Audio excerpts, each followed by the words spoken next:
సామెతల గ్రంథం 15వ అధ్యాయం 27వ వాక్యం.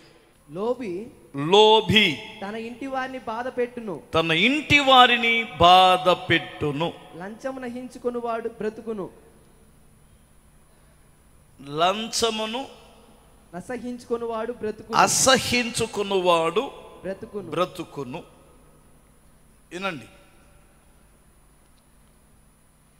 దీని మూలాన ఇంట్లో గృహములో గలిబిలి వాతావరణం ఉంటుంది.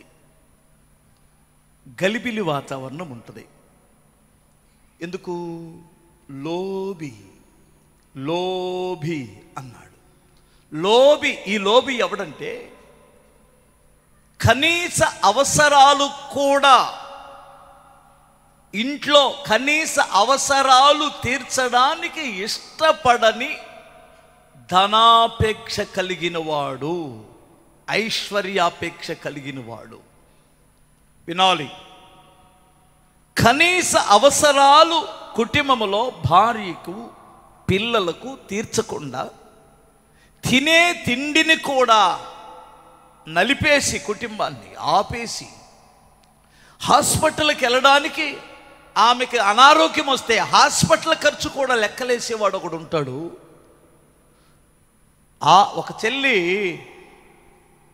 ఒక చెల్లి నాతో ఏడుస్తుంది ప్రార్థన చేసి, అన్నయ్య, నాకు మా అమ్మోళ్ళ ఇంట్లో ఉన్నప్పుడు నేను బాగా మాంసం తినేదాన్ని, నా తండ్రి అలా పెట్టేవాడు. అత్తగారింటికి వచ్చిన తర్వాత కొన్ని సంవత్సరాలు మా ఆయన నాకు మాంసం తేడు, అడిగినా తేడు, ఏడ్చినా తేడు. తండ్రి, నాకు మాంసం తినాలనిపిస్తుంది నాయనా అని ఏడ్చేదాన్ని నేను. దేవుని దయ వలన కరోనా వచ్చిందన్నయ్య. కరోనా వచ్చినప్పుడు ఏం చెప్పారంటే, మాంసం తినడం, చికెన్ తినడం మంచిదని చెప్పారన్నయ్య.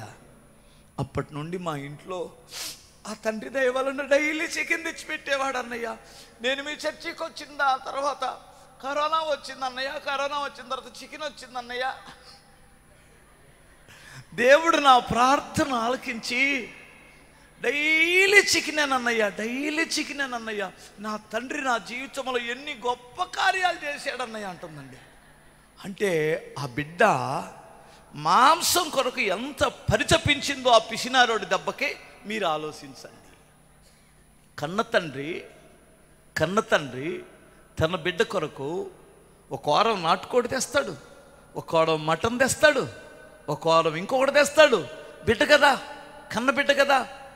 ఈడు మాంసం తేడు, ఏదన్నా ఆశిస్తే తినడానికి తేడు, సరైన పొజిషన్ ఉండదు ఇంట్లో. అంటే నేను అనేది ఏమిటంటే, విచ్చలవిడిగా జొమాటోలోనో అదేంటి స్విగ్గీలోనో ఆర్డర్లు పెట్టుకొని దరిద్రం హోటల్ అమ్మడి తిరగమని కాదు నేను అంటుంది.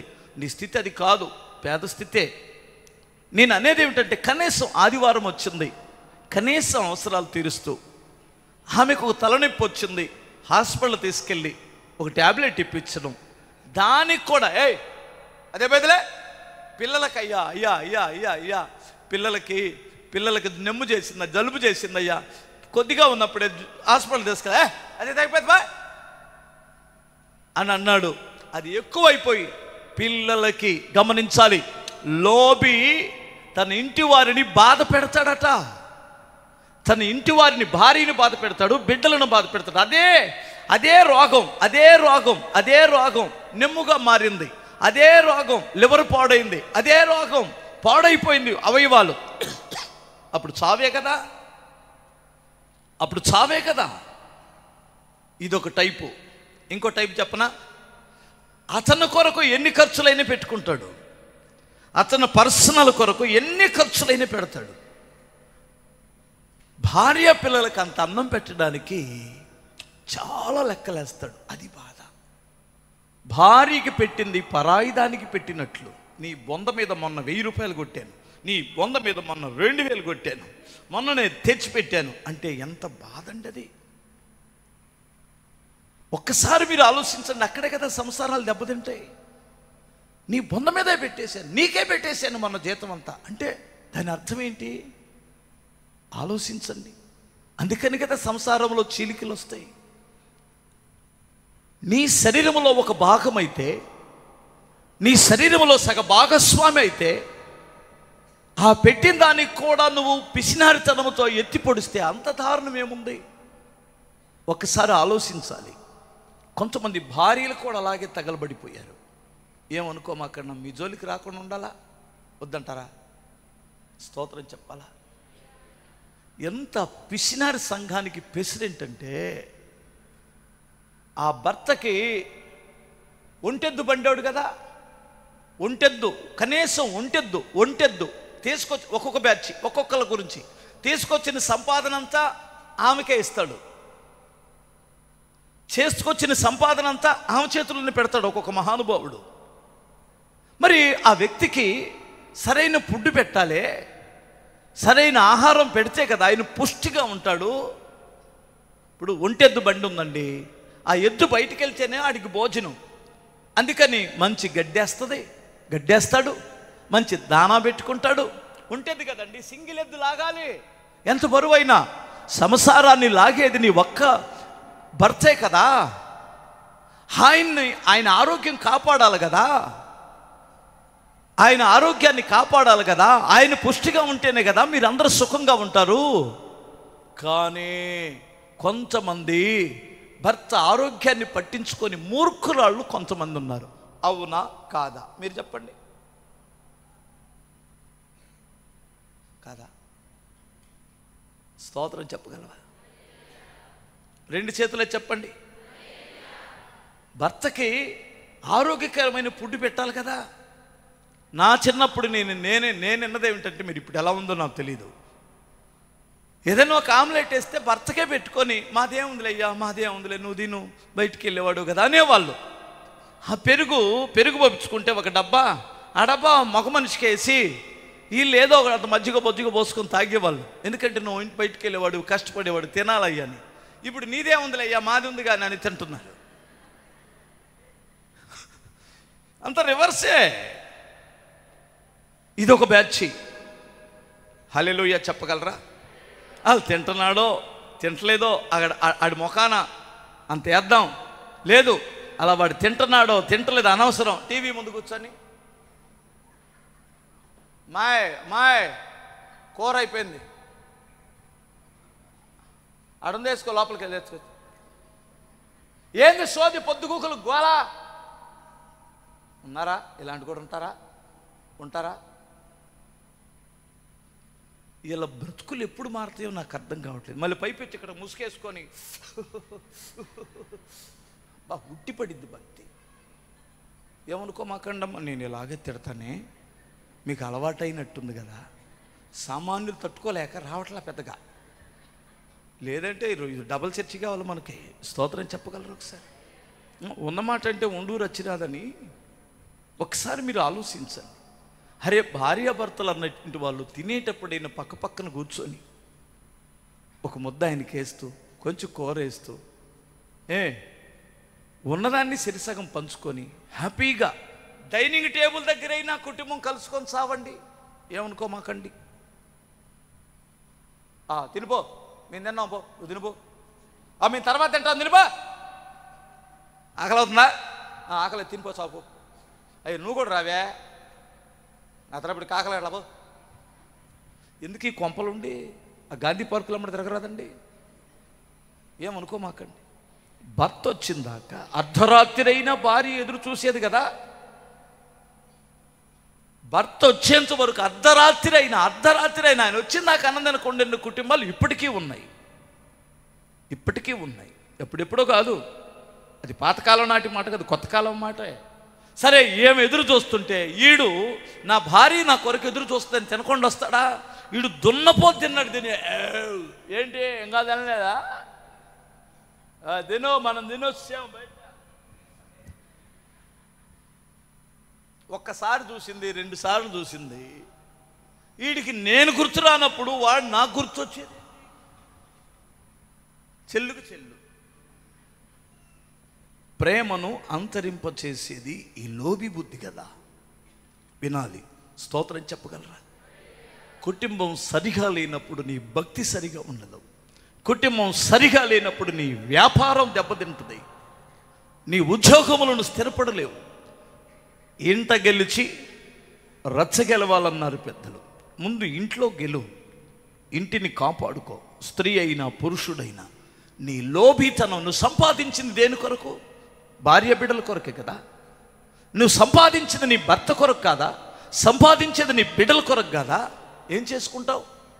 కనీస అవసరాలు, మంచి బియ్యం తెచ్చి పడేయడు, మంచి సరుకులు తెచ్చి పడేయడు, ఎప్పటికప్పుడే లోబి. ఒక 500 రూపాయలు ఆమె దగ్గర, ఒక 1000 రూపాయలు నీ భార్య దగ్గర ఉంచుకొని ఎప్పుడైనా కొనుక్కో. పాల ప్యాకెట్లు అవసరమైతే, కూరగాయలు అవసరమైతే, పిల్లలు ఎప్పుడైనా డబ్బులు అడుగుతారు, రూపాయి ఇవ్వడం లోబియాడు. ఆమె చేతిలో రూపాయి ఉండకూడదు. చిన్నపిల్లలు అడిగినట్టు అడగాలి. 10 రూపాయలు ఇవా? ఎందుకో? సోది అన్ని తెచ్చి పడేస్తున్నానుగా. 20 దాసియా బానిసకు కూడా అలాంటిది లేదే. ఇళ్లల్లో పని చేసుకునే మనిషికి కూడా ఆమె డబ్బులు ఆమెకి ఇచ్చి చక్కగా జోబులో పెట్టుకుని వాడుకుంటుంది. నీకు పొద్దున్న లేస్తే నీకు ఇల్లు తుడిచి, బట్టలు ఉతికి, బాత్రూమ్ గడిగి, అర్థమవుతుంది, నీ బట్టలు ఉతికి, నీ అవసరాలు తీర్చి, నీ పిల్లల అవసరం తీర్చి, నీ తల్లిదండ్రుల అవసరం తీర్చి, నీ కొరకు ఊడిక చేసే భార్యకి ముష్టేస్తావా 10 రూపాయలు? ముష్టి. అంత వయసు వచ్చింది, పెళ్ళై 10 ఏళ్ళు అయింది, పెళ్ళై 15 ఏళ్ళు అయింది, పెళ్ళై 25 ఏళ్ళు అయినా ఆమె దగ్గర ఒక 1000 రూపాయలు ఉండే అధికారం ఆమె దగ్గర లేదా? చెప్పాలి, స్తోత్రం చెప్పగలరు. ఇంకా చెబుతున్నాను, ఈ బ్యాచ్ కూడా ఉంది. అంత గొడ్డు చాకిరి చేసేవాడు ఒక 100 రూపాయలు జేబులోకి ఉంటాయి. ఎందుకు అనడానికి సిగ్గుండాలి కదా. ఏమనుకో మాకు నిండు అన్న ఒక మగ మనిషి 100 రూపాయలు అడిగితే ఎందుకు ఏంటి?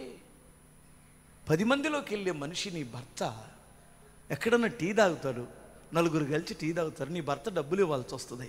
లేవని జోబులు తరుముకుంటే సిగ్గుపోదా భర్తకి? ఆడు మగ మనిషి ఎలా అవుతాడు? పరువేంటి?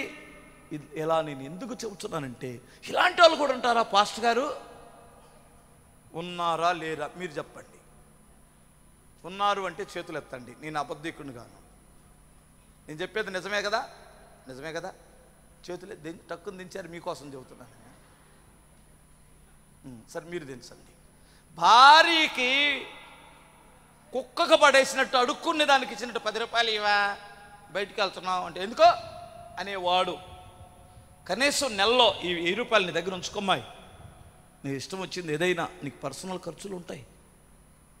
పిల్లలకి ఏదైనా అడుగుతారు, అమ్మా ఐస్ క్రీమ్ కొనిచ్చా, అమ్మా కురుకురే ప్యాకెట్ కొనిచ్చమ్మా, అమ్మా అంటే మీ నాన్న రాలేదు నాన్న, మీ నాన్న రాని అని అంత హీన స్థితికి నీ భార్యని దిగసారిస్తే ఏమనుకుంటారు? నెక్స్ట్ నీ తరం ఏమైద్ది? నెక్స్ట్ వచ్చే జనరేషన్ ఏమైద్ది? ఒక్క మాట వినండి. లేదు బ్రదర్, నేను అలా చేయను, నా భార్యకి నేను బాగానే ఇస్తాను అన్నటువంటి వారు హల్లెలూయా చెప్పండి. అబ్బా, ఇప్పుడే వచ్చిందా మారు మనసు? అంతకుముందే ఉందా? హల్లెలూయా. 2 చేతులే చెప్పండి.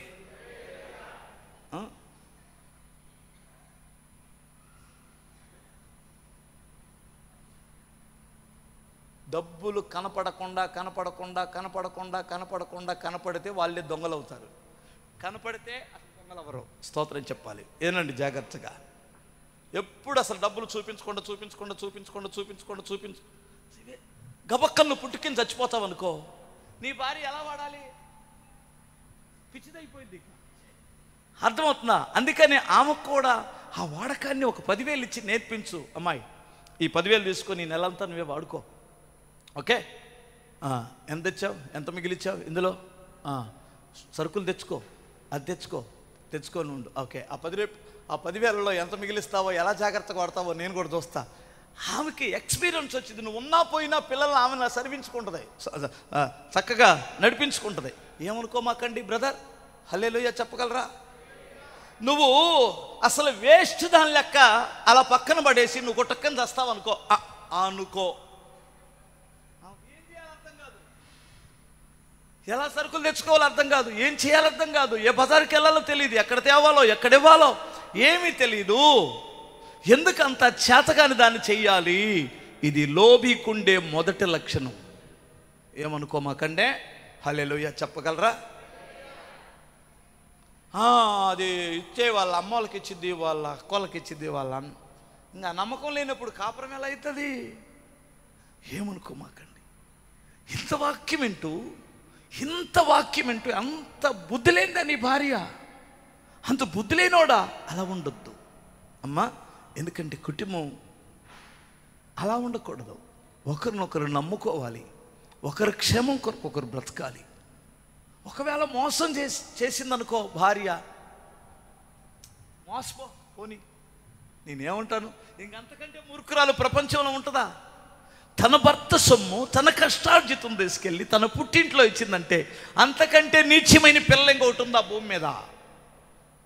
ఒకవేళ ఇస్తే తన భర్త పర్మిషన్తో ఇవ్వాలి. 100 రూపాయలు ఇచ్చిన పుట్టింటికి, అది భక్తిగల స్త్రీ యొక్క లక్షణం. స్తోత్రం చెప్పాలి. 100 రూపాయలు ఇచ్చిన నీ భర్త పర్మిషన్తోనే ఇవ్వాలి, అది మంచిది.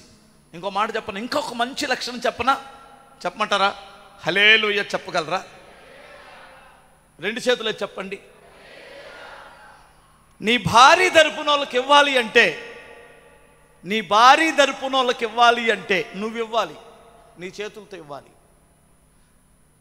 నీ అన్నదమ్ములకి ఇవ్వాలంటే, నీ అక్క చెల్లెలకి ఇవ్వాలంటే నీ భార్యతో ఇప్పించాలి.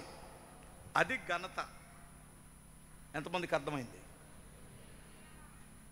అర్థమైందా? నీ బావమరుదులకి ఇవ్వాలంటే నువ్వు ఇవ్వాలి, ఆమె నీతో ఇప్పించాలి. మీ బావగారు మీ మరిదో, అదే మీ బావమరిదో ఇస్తాడు చూడండి అనాలి. ఒకవేళ ఇస్తే నీ తరపున ఇవ్వాలనుకున్నట్లయితే నీ వాళ్ళకి వీళ్ళు ఇవ్వాలి, ఏమో చేతులతో ఇవ్వాలి. నేను పాటించేదే చెబుతున్నా, స్తోత్రం చెప్పాలి. నా తమ్ముళ్ళకు కనీసం ఒక బట్టలు ఇవ్వాలన్నా, నా తరపున నా అన్నదమ్ములకో నా అక్క చెల్లెలకి ఇవ్వాలన్నా, కనీసం ఒక జత బట్టలు ఇవ్వాలన్నా నా చేతులతో నేను ఏనాడు ఇవ్వను. ఇస్తే బుజ్జక్కి ఇవ్వాలి, అంతే. అవునా కాదా? ఈ కోతులు అర్థమవుతుందా? వింటున్నా, చూశారు కదా చాలాసార్లు. అస్సలు ఇవ్వను, స్తోత్రం చెప్పాలి. ఈ మధ్యకాలంలో నాకు తీరిక లేక వాళ్ళ తమ్ముడోళ్ళకి బొమ్ముడోళ్ళకి ఏదన్నా ఎప్పుడన్నా పెళ్ళిళ్ళకి బోళ్ళకి ఇవ్వాలంటే అర్థం నేనే తీసుకొస్తాను, ఎప్పుడు ఎవరు ఖాళీగా ఉంటే వాళ్ళు ఇస్తారు. నా పద్ధతి అది. మీకు అర్థమైంది కదమ్మా? ఇంత చిన్న విషయాలు చెబుతాడేంటి పాస్టర్ గారు? పెద్ద పెద్ద మర్మాలు ఏమన్నా ఉంటే బైబిల్లో నుంచి మర్మరాలు బయటికి తీయాలి. కానీ హల్లెలూయా.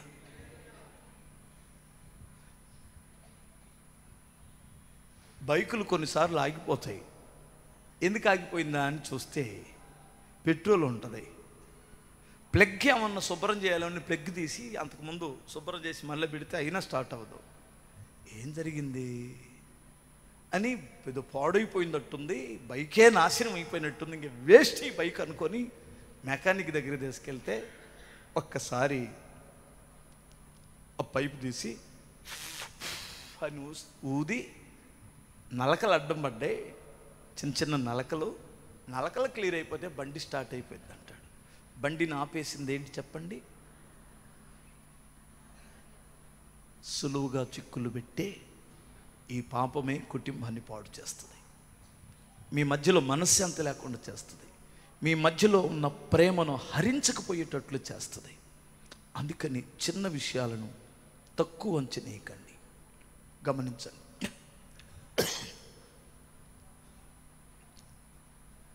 ఐశ్వర్యాపేక్షలో పిసినారితనం ఒకటి, ఓకేనా? ఈ పిసినారితనమే గృహంలో గలిబిలిని తీసుకొస్తుంది. దాన్ని జయించండి. 2 ప్రసంగి గ్రంథం 5వ అధ్యాయం 10-11 వాక్యాలు చూడండి తల్లి. ద్రవ్యం నపేక్షించువాడు ద్రవ్యం చేత తృప్తి నొందడు. ద్రవ్యమును అపేక్షించువాడు ద్రవ్యము చేత తృప్తి నొందడు. ద్రవ్యము చేత తృప్తి నొందడు. ధన సమృద్ధిని అపేక్షించువాడు నేను చదువుతున్నా వినరా. ద్రవ్యమును అపేక్షించువాడు ద్రవ్యము చేత తృప్తి నొందడు. ధనాభివృద్ధి ధనా సమృద్ధి అపేక్షించువాడు దాని చేత తృప్తి నొందడు. ఇది వ్యర్థమే. ఆస్తి ఎక్కువైన ఎడల దాని భక్షించువారు ఎక్కువగుదురు. కనులారా చూచుటియే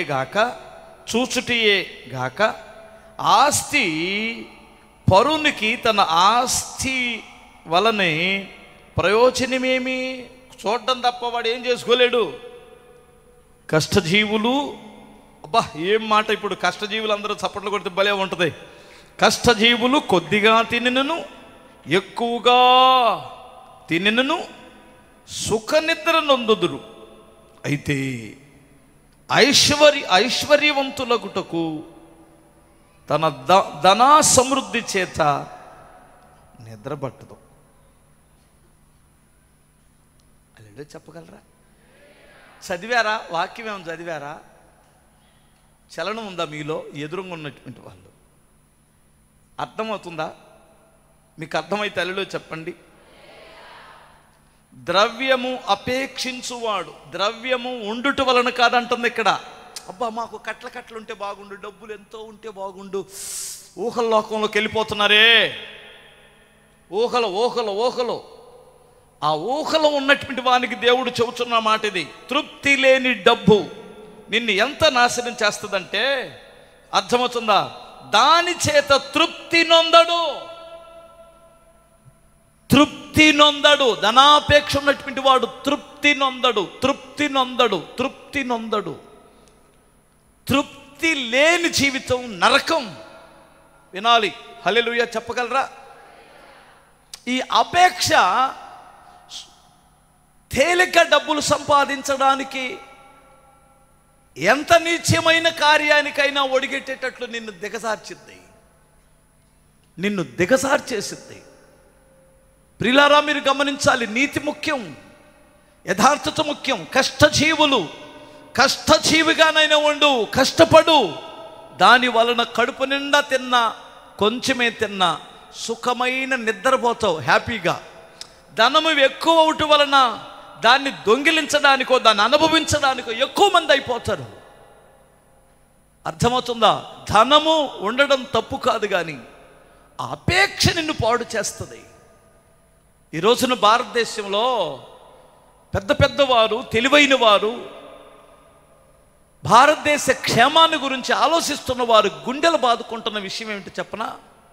ఇప్పుడు యూత్ కష్టపడకుండా పైకి రావాలనుకుంటున్నారు. నేను ఆడపిల్లలని తక్కువగా చూడట్లేదు, కానీ కొంతమంది భరితెగించి ఈ భారతదేశం పరువు తీసినంతగా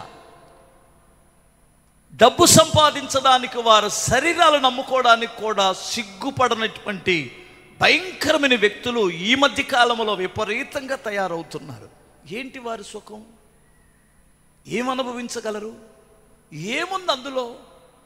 డబ్బులో ఏముంది? ఒక్కసారి మీరు ఆలోచించండి. అమ్మా, ధనము ఇందాక మనం చదువుకున్న ఒకన కలిమి వాని జీవమునకు మూలము కాదు కదా. కలిగిన దానిలో తృప్తి కలిగి బ్రతకండి. స్తోత్రం చెప్పాలి. తృప్తి కలిగి బ్రతకండి. ఆ తృప్తి లేనిటువంటి వాడు ఒక్క రాత్రి కోటీశ్వరుడు అవ్వాలని బెట్టింగులు కట్టి, మొన్న ఒక అబ్బాయి చెబుతున్నాడు, 1,75,000 ఊరికినే పోగొట్టాడు. ఎంతకాలం సంపాదించాలి? ఎవడు డబ్బులు ఊరికే రావని ఆయన ఎవరు గుండె ఆయన చెబుతాడు. డబ్బులు ఎవరికి ఊరికే రావు చెప్పాడు కదా. మరి ఊరికే వస్తేనే బెట్టింగుల్లోకి ఎందుకు వెళ్తున్నావు? పిల్లలు, యవనస్తులు అమాయకులైన తల్లిదండ్రులను మోసం చేస్తూ వాళ్ళ సెల్ తీసుకొని వీడు బెట్టింగులు కట్టి వాళ్ళ సెల్లో నుంచే, తన తండ్రి సెల్లో నుంచే ఆటాడి లక్షలు పోగొట్టేస్తున్నారండి. ఆ తండ్రికి ఎంత గుండె కోత! ఏంటి? కష్టపడి చదువుకోవాలి, కష్టపడి జాబ్ చేయాలి, నేను డబ్బు సంపాదించి పైకి రావాలి. ఎవడైనా ఉచితంగా నీకు 10 లక్షల రూపాయలు ఇస్తానన్నా పెంటతో సంబంధం, ఆ 10 లక్షలు వద్దు, నేను ఈరోజు 1000 రూపాయలు సంపాదిస్తే అందులో తృప్తి ఉందని చెప్పగలిగితే నువ్వు రేపు పొద్దున కోటీశ్వరుడు అవుతావు. 10 లక్షలు ఎవడో ఊరికిస్తే ఆడు అలా మంది సొమ్ము తీసుకొని పైకి వచ్చాడు అంటాడు. మీకు అర్థమవుతుందా? ఉచితంగా పైకి వచ్చాడు అంటాడు. అలా వద్దు. ఆ సొమ్ము కష్టపడి, ఆ సంతృప్తి వేరు. కష్టపడి తీసుకున్న డబ్బుల్లో ఉన్న సంతృప్తి వేరు, ఆ ఆనందం వేరు, ఆ కృప వేరు. ఇది నేను సంపాదించాను కష్టపడి, మోసం చేయకుండా, ఇది రావాలి. మీకు అర్థమవుతుందా? హల్లెలూయా చెప్పగలరా? ఎంతోమంది అలా సంపాదించినటువంటి వారు మనశ్శాంతి లేకుండా, తృప్తి లేకుండా ఆత్మహత్యలు చేసుకొని చచ్చిపోతున్నారు. చాలామంది ధనవంతులు ఆత్మహత్య చేసుకొని చచ్చిపోతున్నారండి, తృప్తి లేకుండా. మన కళ్ళ ముందు చాలామంది గొప్పవారు వ్యాపారాలు చేసి పైకి వచ్చినటువంటి వారు, రకరకాల ఉద్యోగాలు చేసి పైకి వచ్చినటువంటి వారు ఉంటారు. వాళ్ళ సాక్ష్యాలు వినండి. వారు కష్టపడి రూపాయికి రూపాయి పైకొచ్చి వారు ఈ రోజున కోటీశ్వరులుగా ఉండి మనకు సాక్ష్యం ఇస్తున్నారు. వాళ్ళు సంపాదించిన విధానం మీరు చూడండి. అంతేగాని బెట్టింగులు కట్టి పైకి రావడమో, మంది కొంపల ముంచి పైకి రావడమో, అనవసరంగా అడ్డదారులు తొక్కి ఎగ్గొట్టి, ఏమండి ఐపీలు పెట్టో లేదంటే ఇతరుల దగ్గర సొమ్ము తీసుకొని వాళ్ళకి ఎగ్గొట్టేసి పైకి రావాలని ఎప్పుడు అనుకోకండి. దాని ద్వారా నీకు మనశ్శాంతి ఉండదో. నా మాటలు మీకు అర్థమవుతున్నాయా? స్తోత్రం చెప్పగలరా? ఒక వడ్డీ వ్యాపారస్తుడు నా దగ్గరికి వచ్చాడు. నాకు బాగా తెలుసు. అతను లక్షల రూపాయలు తిప్పాడు. ఆయన ఈరోజు పడుకున్నాడంటే 3 రోజులు దాకా లేవడం. ఈరోజు పడుకున్నాడంటే 3 రోజులు దాకా లేవడం. ఎప్పుడు మెలకు వస్తే అప్పుడే లేవాలి, ఎప్పుడు నిద్ర వస్తే ఎప్పుడు తెలియదు ఆయనకి. అస్సలు అనారోగ్యం, అస్సలు ఎక్కడ ఆరోగ్యం బాగలేదు, పిల్లలకు బాగలేదు, భార్య క్యాన్సరు, కోటీశ్వరుడు, సంపాదించాడు బాగానే. నా దగ్గరకు వచ్చి, మ్యాథ్యూస్ గారు నాకెందుకు ఈ శాపం, ఇది ఏనాడు చేసిన పాపం అంటారు. నాకు తెలిసినంత వరకు అందరికీ నేను మేలే చేశాను కానీ ఎవరికి కీడు చేయలేదన్నాడు. ఎందుకు చేయలేదు అన్నాను నేను డైరెక్ట్గా. అదేంటి అన్నాడు. నీకు ప్రజల శాపం నీ మీదకి వచ్చిందన్నాను. అదేంటి పాస్టర్ గారు అన్నాడు. ఎలా? అదేంటండి అలా అంటారు? నేను ఎవరికైనా పెళ్ళి అయితే 2 లక్షలు ఇచ్చేవాడిని, 3 లక్షలు ఇచ్చేవాడిని. ఎవరైనా ఇల్లు ఆగిపోయిందంటే వాళ్ళకి డబ్బులు ఇచ్చేవాడిని. ఎవరికైనా ఫంక్షన్ అంటే డబ్బులు ఇచ్చేవాడిని. ఎవరైనా హాస్పిటల్లో ఉన్నారంటే డబ్బులు ఇచ్చేవాడిని. నేను మేలే చేశాను కదా, అది కీడే అలా అయిందన్నాడు. చెప్తాను నిన్ను అన్నాను. స్తోత్రం చెప్పాలి. వడ్డీ ఎంత? 5 రూపాయలు. వినాలి జాగ్రత్తగా. 5 రూపాయలు. 1,00,000 రూపాయలు ఇచ్చావు. నెలకు వచ్చేసరికి ఎంత కట్టాలి? వాళ్ళు 5,000 కట్టాలి. అంతేనా? 1,00,000కి 5,000ఏనా? 5 రూపాయలకి 5,000 కట్టాలి. సంవత్సరానికి ఎంత అయింది వడ్డీ? 60,000. 2 సంవత్సరాలు అయితే 1,20,000. నీ వడ్డీ నీ అసలు పోను ఇంకా 20,000 ఎగస్ట్రా. అసలు డబల్ కాక 20,000 ఎగస్ట్రా. 1,20,000 రూపాయలు. వినాలి. నువ్వు నెల కొన్ని ఒక 3-4 నెలలు కట్టారు, ఆగిపోయింది. 2 సంవత్సరాలు అటు తిరిగి చురుకు వచ్చేసినాయి. డబ్బులు కట్టాలి. నువ్వు ఇంటి ముందుకు వచ్చి నువ్వు డబ్బులు అడగవు. పోయిన నెల కూడా డబ్బులు ఇవ్వలేదో అని పలుకురుతావు. ఇంతే కదా? అయ్యా అయ్యా అయ్యా అయ్యా ఈ నెల వడ్డీలో పోతున్నాను, వచ్చే నెల ఇస్తానండి. వచ్చే నెల వర్షాకాలం, పన్నులు లేవు, ఆ నెల కూడా ఇవ్వాల, 2 నెలలు కూడా ఇవ్వాల, 3 నెలలు కూడా ఇవ్వాల. న్యాయమైన వడ్డీ కాదు కదా.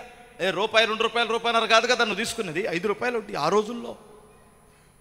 ఇప్పుడు నుంచి నువ్వు ఇంటికి వచ్చేటప్పుడు వాళ్ళు ఏమంటారు చెప్పనా? నీ బండి అక్కడ చూసి, ఇక్కడ ఈ నాశనం అయిపోను, ఈడన్నాడు ఊడ్చుకొని పోతాడమ్మా, ఈడు చచ్చిపోతే మా బాధలు పోతా, వీడికి ఇప్పటికే 60,000 కట్టాం వడ్డీ, ఇచ్చిందేమో 1,00,000 రూపాయలు, ఇంకా 40,000 ఇస్తే లెక్క ప్రకారం మాకు అప్పు పోవాలి. కానీ ఇంకా 1,00,000 రూపాయలు అంతే ఉంది. మా 60,000 తిన్నాడు, ఇప్పటికి 2 లక్షలు కట్టాం వడ్డీ, ఇంకా 1,00,000 రూపాయలు అంతే ఉంది. వీడన్నా నాశనం అయిపోతాడు, ఊడ్చుకొని పోతాడు అని ఉంటారా? అని ఉండరా? ఆలోచనలు పడ్డాడు. బహుశా అనుకోవచ్చండి. అనుకునేది ఏంటండి? అనుకున్నారు అట్లాగే. వాళ్ళు పెట్టినన్ని శాపాలు, నాకు తెలిసి నీకు పెట్టినన్ని శాపాలు ఈ ఏరియా వాళ్ళు ఇంకెవడికి పెట్టలా. అదేంటండి నేను ఇచ్చినప్పుడు భలే నువ్వు దేవుళ్ళలాగా ఆదుకున్నావు అంటారండి. అది ఇచ్చినప్పుడు ₹1,00,000 ఇచ్చినప్పుడు అయిపోయి మరలా డబ్బులు కట్టేటప్పుడు నీకు ఎన్ని శాపాలు పెడతారో ఆ శాపాలన్నీ నీ మీదే ఉన్నాయండి. అందుకే నేనండి అన్నాను, నిజమే పాస్టర్ గారు, స్తోత్రం చెప్పగలరా? నాకు తెలిసి ఏ వ్యాపారం అన్నా చేయొచ్చు, కానీ ఈ దుర్వ్యాపారం మాత్రం చేయకూడదమ్మా. ఏంటి అలా చూస్తున్నారు? నువ్వు వ్యాపారం చేయదలుచుకుంటే ఏ భూమి మీద పెట్టు, ఏ ప్లాట్ కొను, ఏ ఇల్లు కొని అమ్ముకో. చెబుతున్నాను, ఒకవేళ ఎవరికైనా ఆదుకోవాల్సి వస్తే నీ ఫ్రెండ్కి దగ్గర ఉన్నటువంటి వాళ్ళకి ఇస్తే న్యాయమైన వడ్డీ తీసుకో, అన్యాయమైన వడ్డీ కాసిపడమాక. స్తోత్రం చెప్పాలి. అర్థం. ఈరోజు బ్యాంకులు నిలబడడానికి కారణం ఏంటంటే న్యాయమైన వడ్డీయే కదా బ్యాంకులో. స్తోత్రం చెప్పాలి. తృప్తి లేకపోతే ఆ జీవితానికి నిద్ర కూడా పట్టదంటున్నాడు. అదే కదా చెప్పాడు, నిద్ర కూడా కరువైంది. నువ్వు కనీసం 7 గంటలు నిద్రపోకపోతే నీకు రావాల్సిన వ్యాధులన్నీ వస్తాయంట. అర్థమవుతుందా మీకు? హల్లెలూయా చెప్పగలరా? ఇప్పుడు ఉన్న డబ్బులన్నీ అడిపోతాయి, అపేక్ష కలిగి సంపాదించే అడిపోతాయి కదా హాస్పిటల్కి. వినాలి అంటే నీ దేహములో దుర్బలత్వం ధనాపేక్ష వలన వస్తుంది, కుటుంబంలో గలిబిలు వస్తుంది, దేహములో దుర్బలత్వం, అనారోగ్యం వస్తుంది, సంతృప్తి ఉండదు, నిద్ర ఉండదు. దేని వలన? అపేక్ష వలన. అందుకనే మీరు కలిగిన దానిలో ప్రశాంతంగా ఉన్నారు, మీరు ధన్యులు. స్తోత్రం చెప్పాలి. ఇంకొక మాట చదివితే మంచిదేమో. ఇర్మియా గ్రంథం 17వ అధ్యాయం 11వ వాక్యం.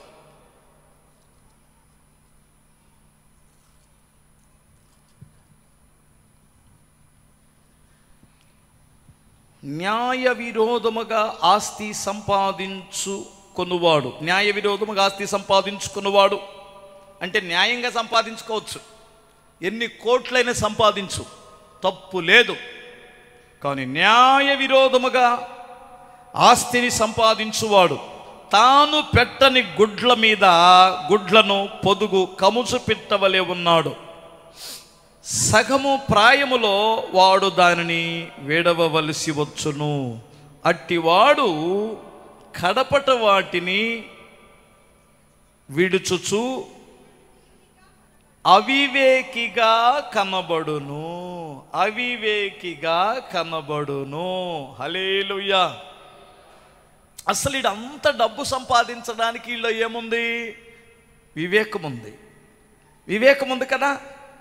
కానీ అడ్డదారిలో డబ్బు సంపాదించగలిగినటువంటి వాడు ఎవడంటే, తాను పెట్టని గుడ్ల మీద ఒక కౌజు పిట్ట పొదిగితే ఆ పెట్టిన గుడ్లు ఒకవేళ ఒక గద్ద అయితే, ఆ పెట్టిన గుడ్లు పాము గుడ్లు అయితే, ఆ పెట్టిన గుడ్లు రాబందు గుడ్లు అయితే ఏమవుతాడు? ఏమైంది? కౌజు పిట్ట బలైపోయింది కదా. నీ గుడ్లు కాదు కదా అవి, నీకు సంబంధించింది కాదు కదా. ఈ మధ్యకాలంలో ఒక పెద్ద మాఫియా ముఠ ఒక బ్యాచ్ ఉంది. పల్లెటూర్లకు వెళ్ళి ₹2 వడ్డీకి తీసుకొని గుంటూరు వచ్చి ₹5 వడ్డీకి తిప్పాలని ఒక దురలవాటు. అర్థమైందా? పల్లెటూరులో ఆయన ఎందుకు ఇస్తాడు? నీ పొలం చూసో నీ ఇల్లు చూసే ఇస్తాడు. ఏడకు వచ్చిన తర్వాత శుభ్రంగా తీసుకొని నీ దుఃఖం దగ్గర చెప్పుకోమన్నారు. ఇప్పుడు ఇటు పొలం పోయిద్దా పోదా? నేతి వాసనకి పిల్లి ఏదో చేసిద్దంట కదా, విన్నారా? పిచ్చి పిచ్చి పిచ్చి పిచ్చి ఆలోచనలు, పిచ్చి పిచ్చి వ్యాపారాలు, పిచ్చి పిచ్చి వ్యాపారాలు చాలా ప్రమాదం. గంజాయి అమ్మటం, అర్థమవుతుందా? గంజాయి అమ్మి పైకి రావాలనుకోవడం, డ్రగ్స్ అమ్మి పైకి రావాలనుకోవడం, ఇంకా చెప్పాలంటే మధ్యవర్తిత్వం, ఏమండి హైటెక్ వ్యభిచారం, నీచమైన పాపానికి ఒడిగట్టి మధ్యవర్తులుగా ఉండి డబ్బు సంపాదించాలనుకోవడం, ఇంత నీచమైన స్థితికి ఈ లోకం దిగజారుతుంది. అది క్రైస్తవుడు దూరంగా ఉంటే అంత దానితో స్తోత్రం చెప్పాలి. ఒక రోజున పట్టబడిన నాడు బ్రతుకు బట్టబయలేని నాడు ఎలా ఉంటుందంటే, ఆ కంసు పిట్ట మధ్యలోనే ఆ గుడ్లు విడిచిపెట్టి వెళ్ళిపోయినట్లు నువ్వు అవివేకిగా ఎంచబడతావు లోకములో. ఆనాడు మీడియాకు వస్తావు, ఆనాడు ముసుగు కప్పుకొని తిరుగుతావు. వినాలి, లైవ్లో వింటున్నటువంటి బిడ్డలు ఎవరైనా ఉన్నారేమో వినాలి. హైటెక్ వ్యభిచారం నడుపుతున్నారు కదా చాలామంది డబ్బు సంపాదించడానికి. ఆనాడు నీచంగా బయటపడతావు. ఆనాడు నువ్వు అమ్మిన దాన్ని, నువ్వు అమ్మిన డ్రగ్స్, నువ్వు అమ్మిన గంజాయి నిన్ను సిగ్గు తీస్తుంది, నీ జీవితాన్ని బజారు పాలు చేస్తుంది. జీవితంలో మరలా తలెత్తుకునే స్థితికి దిగజారిపోతావు. వినాలి, వివేకముగా ఉన్న నీవు లోకం దృష్టికి అవివేకిగా బయటపడతావు. అర్థమవుతుందా? హల్లెలూయా చెప్పగలరా? అర్థమవుతుందా? న్యాయంగా సంపాదించే డబ్బు. నీతిమంతుడు సింహము వలె ధైర్యంగా ఉంటాడట. నీతిమంతుడు సింహము వలె. నిన్ను పోలీస్ ఒక ఆయన వచ్చి రమ్మంటున్నాడంటే, ఏంటంట, ఏంటి సార్ అని వస్తావు, హ్యాపీగా వస్తావు. ఏం చేస్తావు? నేను పలానా వ్యాపారం చేసుకుంటాను సార్, చాలా పని చేసుకుంటాను. ఓకే, నువ్వు కాదులే అని ఒకసారి బయటరా. ఏం సార్ ఏంది? మీరిద్దరు లోపలికి వెళ్ళి సోదా అయ్యండి. నేను నుంచి గంజాయి అమ్ముతున్నాడు వచ్చింది. అమ్మా గుండె దడొచ్చిందా? ఎందుకు రాబోయేది? ఎందుకు ఆ బాధ? ఎందుకు ఏమనుకోమాకండి. ఎందుకో పరిశుద్ధాత్మ దేవుడు మాట్లాడిస్తున్నాడేమో నాకు తెలీదు. స్తోత్రం చెప్పగలరా? ఏం దారిలో వెళ్దాం అనుకుంటున్నావు? నేనంటాను, నిజాయితీగా వ్యాపారం చెయ్యి, దేవుడు నిన్ను పైకి లేపుతాడు. బిగ్గరగా స్తోత్రం చెప్పాలి. నీతి కలిగి బ్రతుకు. కష్టార్జితంతో అంత ముద్ద తిని హ్యాపీగా నిద్రపోతావు. హల్లెలూయా. లేదు అంటే మధ్యలో లేచిపోవాల్సి వస్తుంది. మధ్యలో లేచిపోవాలన్నాడు. గుడ్ల మీద నుంచి మధ్యలో లేచిపోతావు. మధ్యలో లేచిపోతావు అంటే అదైనా లేచిపోవచ్చు, నువ్వైనా లేచిపోవచ్చు. ఏం చేస్తావు? ఇది ప్రభు చెబుతున్నమాట. ఇప్పుడు ఎన్ని ప్రమాదాలు ఉన్నాయి? ఐశ్వర్యాపేక్ష వలన గృహములో గలిబిలి, 2 దేహములో దుర్బలత్వం, 3 వివేకిగా ఉన్న నీవు అవివేకిగా మారి నీ సాక్ష్యం దెబ్బతింటది. 4 తిమోతికి రాసిన పత్రిక 6వ అధ్యాయం, 1 తిమోతి 6వ అధ్యాయం 10వ వాక్యం ఒకసారి చూడనా త్వరగా.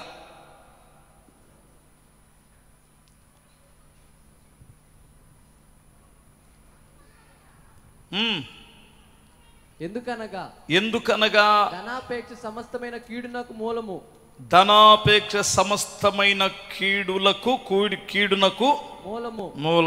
కొందరు దానిని ఆశించి విశ్వాసము నుండి తొలగిపోయి నానావిధ బాధలతో తమ్మును తామే పొడుచుకొని చచ్చిరి. అంటే భక్తి నుండి కూడా నాశనం వచ్చేసింది. విశ్వాసము నుండి దిగసారిపోతాడట. అర్థమవుతుందా మీకు? ధనాపేక్ష సమస్త కీడులకు మూలము. కొందరు దానిని ఆశించి తమ్మును తామే చంపుకున్నారు. పొడుచుకున్నారంటే చంపుకున్నారు. చాలా కాలం క్రితం ఒక మాట చెబుతాను, వినండి. హల్లెలూయా చెప్పగలరా? హిమ్ అని ఒక సంస్థ వచ్చింది. హిమ్ 10,000 అడిగితే 60,000 వస్తాయంట. 10,000 పాస్టర్ గారికి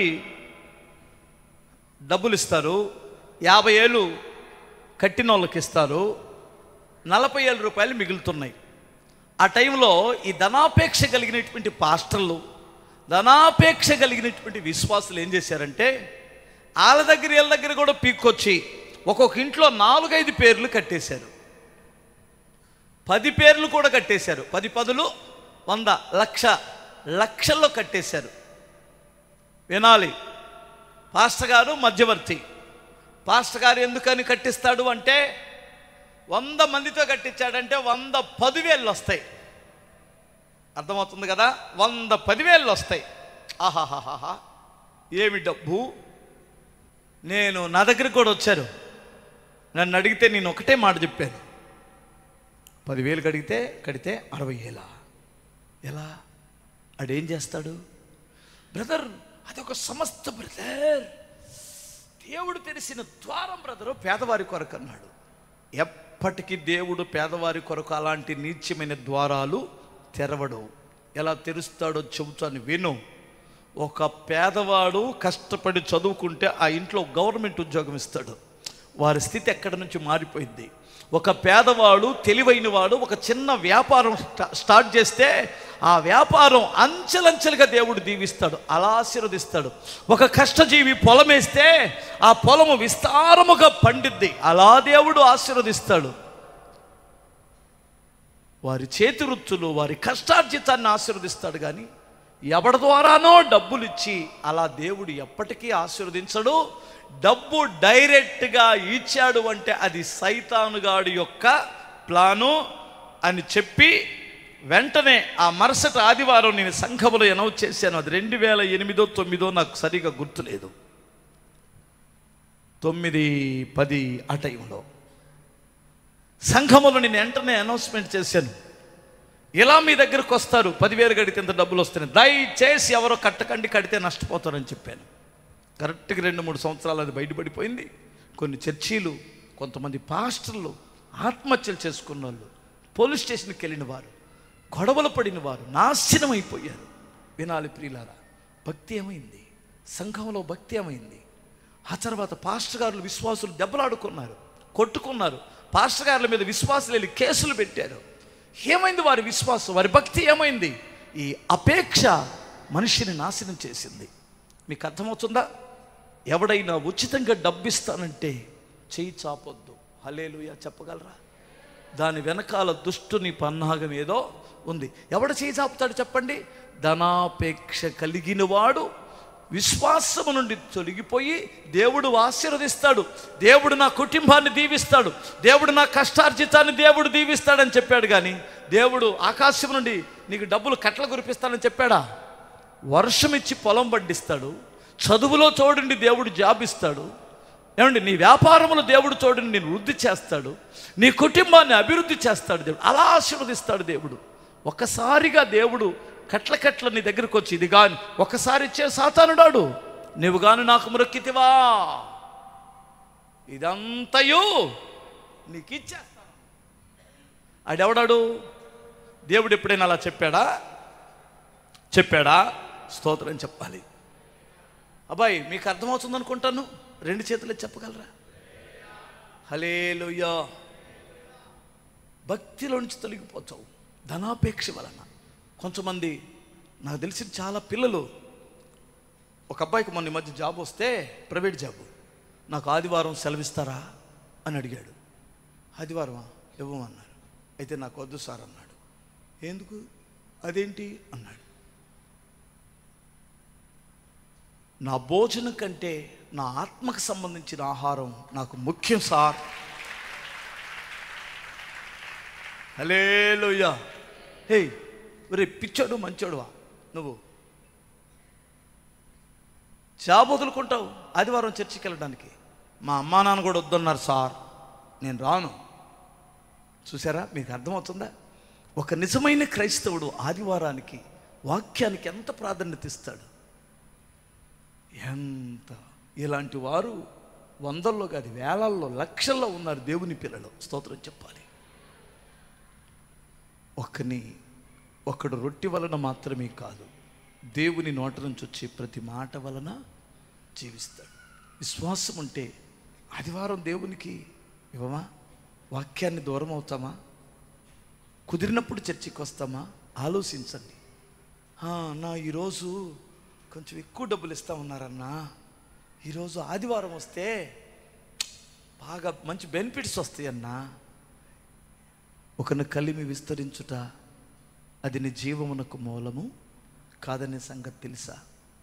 దేవుడే మన జీవమునకు ఆధారం, దేవుడే మన ప్రాణానికి ఆధారం. ఇప్పుడు నేను 4 విషయాలు చెప్పాను. ధనాపేక్ష, ఐశ్వర్యాపేక్ష వలన వచ్చే నష్టం ఏంటి చెప్పండి? 1, పిసినారితనం వలన గృహములో గలిబిలి. 2, దేహములో అసంతృప్తి వలన, అనారోగ్యం వలన, నిద్ర పట్టకపోవడం వలన దుష్ఫలితాలు, అనారోగ్యం కూడా రావచ్చు. 3, నువ్వు సమాజంలో ఒక అవివేకిగా, ఒక దుర్భరమైన బిడ్డగా పేరు పొందుతావు. 4, భక్తిలో, విశ్వాసములో కోల్పోయి భక్తిహీనుడిగా మారిపోతావు. 5, ఇంతకంటే ఘోరమైంది ఇంకోటి. యాకోబు రాసిన పత్రిక చూడండి, 5వ అధ్యాయం 1వ వాక్యము నుండి. అందులో చాలా క్లియర్గా ఉంది, వీళ్ళకి వచ్చే శిక్ష లాంటిదో. ఇదిగో ధనవంతులారా, ఏం కేకండి, ఇదిగో ధనవంతులారా, మీ మీదకు వచ్చు ఉపద్రవములను గూర్చి ప్రలాపించి ఏడువుడి. మీ ధనము ఏమాయను, మీ వస్త్రములు చిమ్మట కొట్టిపోయెను, మీ బంగారములు, మీ ఎండియు తుప్పు పట్టినవి, వాటి తుప్పు మీ మీద సాక్ష్యముగా ఉండి అగ్ని వలె మీ శరీరములను తినివేయును. అంత్యకాలముల యందు ధనము కూర్చుకుంటిరి. ఈ కాలములలో మీరు గమనించండి, అమ్మా తల్లులారా, ధనవంతులను చూసి మీరు వ్యసన పడొద్దు.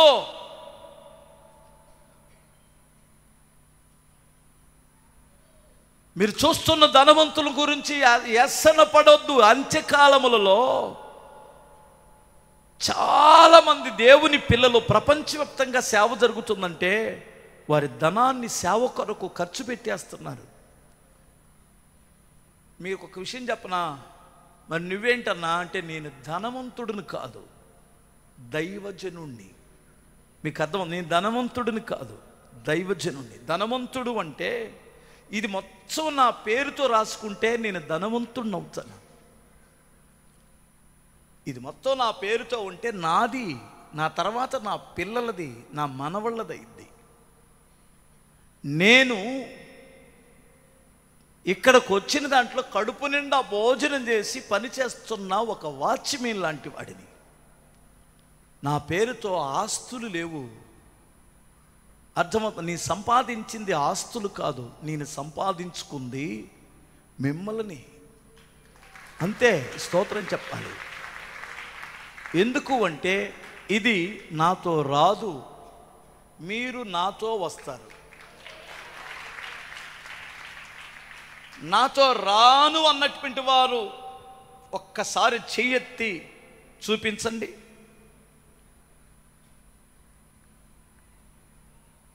వస్తారా అన్న? మీతో అక్కడికి వస్తాం అన్నటువంటి వారు చేతులు ఎత్తండి. వస్తాం. మీరు మీ ఇల్లు వాకిళ్ళు కూడా తీసుకొని వస్తారా?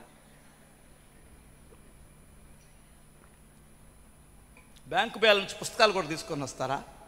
మరి ఏం చేస్తారు వాటిని? ఇక్కడే కదా. నేను వెళ్తూ దీన్ని ఇలా వెళ్తామా? దీన్ని కూడా ఇక్కడే విడిచిపెట్టేస్తాం.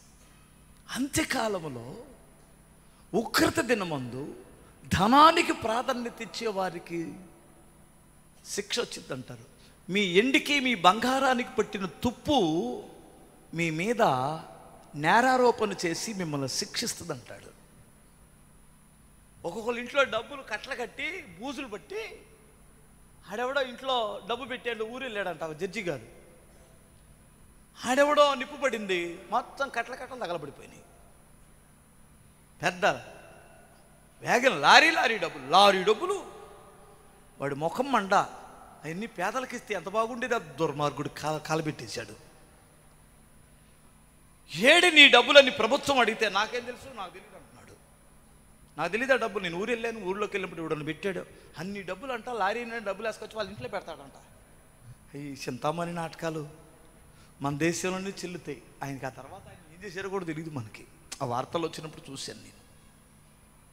కొన్ని ఇళ్లల్లో డబ్బులు ఇలా కొడితే దుమ్ము బూజు పెట్టిపోతాయి. అర్థమవుతుందండి? బూజు పట్టి డబ్బులు. దీని గురించి బైబిల్ చెబుతుంది, నేను కాదు. ఏం చెబుతుందబ్బా? ఏం మాటలండి ఇవి? ఏం మాటలండి? ఇదిగో ధనవంతులారా, మీ మీదకి వచ్చే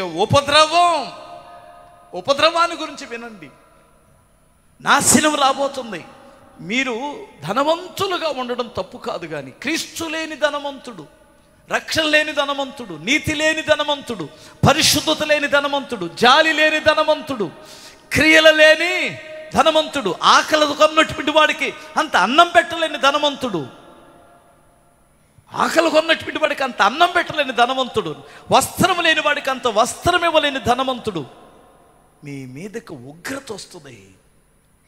ప్రభు చెబుతున్నాడు, మీరు ఈ కోవాకి చెందిన వారు కాదు, మీకు సంబంధం లేదు. ఈ వాక్యాన్ని ఇందాకదా చెప్పింది మొత్తం మీకే. స్తోత్రం చెప్పాలి. ఇందాకదా చెప్పింది మొత్తం మీకే. ఈ చివరిది మాత్రం మీకు కాదు, మీకు కాదు. మీలో ఎవరు ధనవంతులు ఉన్నారా? ఉంటే ఇక్కడ కూర్చుంటారా? అసలు వస్తారా ఇక్కడికే? మీరేం చేయలేరు.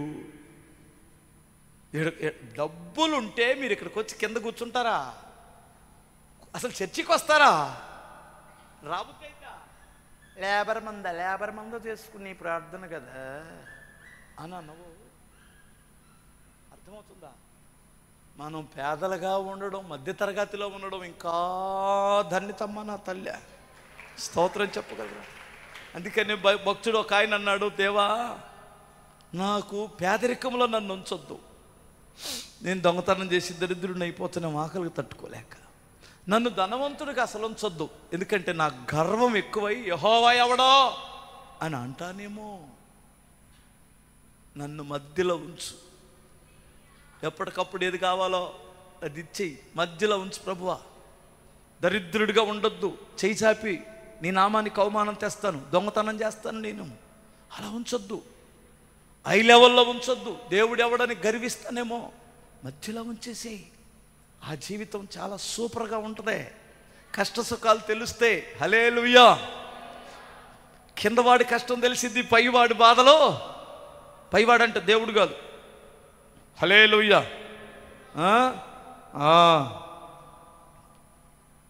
ఈ ధనాపేక్ష వలన కొంతమందికి ఏమొస్తే ఉపద్రవం, నాశనం వస్తుంది. ఇప్పుడు చెప్పండి, నేను ధనం ఉండొద్దని చెప్పడం లేదు, మీరు అపార్థం చేసుకోమాకండి. వాక్యం అర్థమైందా? మీకు 100 కోట్లు ఉండాలా యేసు నామంలో, కానీ అది న్యాయంగా సంపాదించాలా. స్తోత్రం చెప్పాలి. మీ దగ్గర పనివారు ఉండాలి. ప్రపంచంలో ధనవంతులంటే క్రైస్తవులే ఉన్నారు చాలామంది. వారు ఉద్యోగాలు ఇచ్చారు, చాలా కంపెనీలు స్థాపించారు, కోటీశ్వరులుగా ఉన్నారు. కానీ వారు ఈ లోకంలో ధనం వారికి అన్న తగినది కాదు. వారి దృష్టి పునాదులు కలిగిన పట్టణం మీద ఉందట.